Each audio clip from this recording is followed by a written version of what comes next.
Okay, so this is going to be a really quick video just to give you a heads up on the article writing process, because we can't look at newspapers and their articles and not go through how that article actually came to be. It's also really useful for you guys to remember because it touches a little bit on those regulators that I've already mentioned before. If you haven't checked out the video on regulators, by the way, I'll try and put one of those little ident cards up in the top corner for us. So yeah, let's have a look at how the article is actually written for newspapers. So we start with finding a story. Okay, now journalists have got to find a story from somewhere. They'll find it in a variety of different ways. Either, and this is sort of traditional and perhaps stereotypical, they'll receive a tip from a member of the public to say that there is a story that should be covered, in which case they'll go and they'll find that particular story that way. They might be given a story by their editor and told that they need to go away and sort of run with it.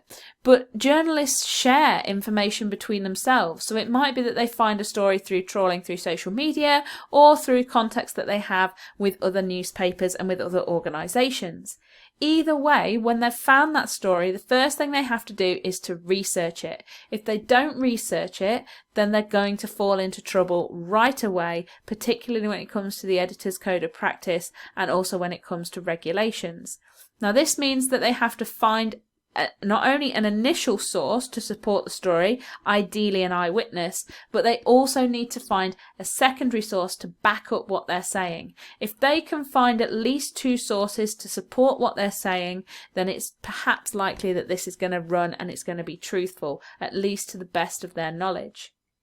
So they conduct and record interviews, and then they take that away and draft the story so that they can give it to their editor for checking, proofreading, to make sure that everything lines up and that everything is okay.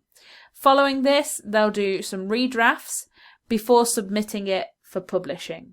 Okay?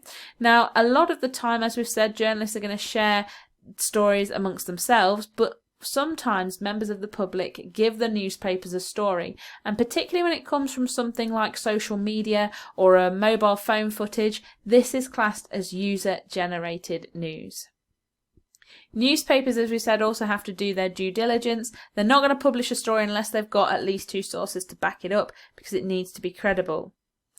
Ultimately, the editor is the person who decides whether or not the story should go forward. So a journalist could do all of this sort of work on a story only to have it shelved by the editor to be used at a later date or scrapped completely.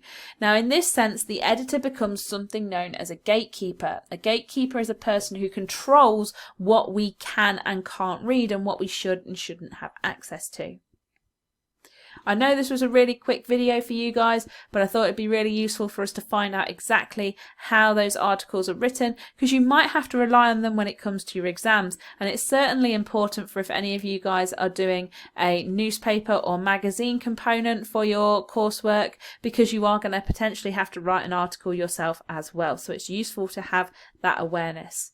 A few key terms for us today, so see if they're already in your own work and give them a highlight. If you need to ask me about any of them, you can pop a comment in the comments section below or get in touch with me through Twitter at media_revision. If you haven't already, please subscribe, hit the bell icon next to it and you get instant notifications every time I post a new video, and I will see you guys later for another video.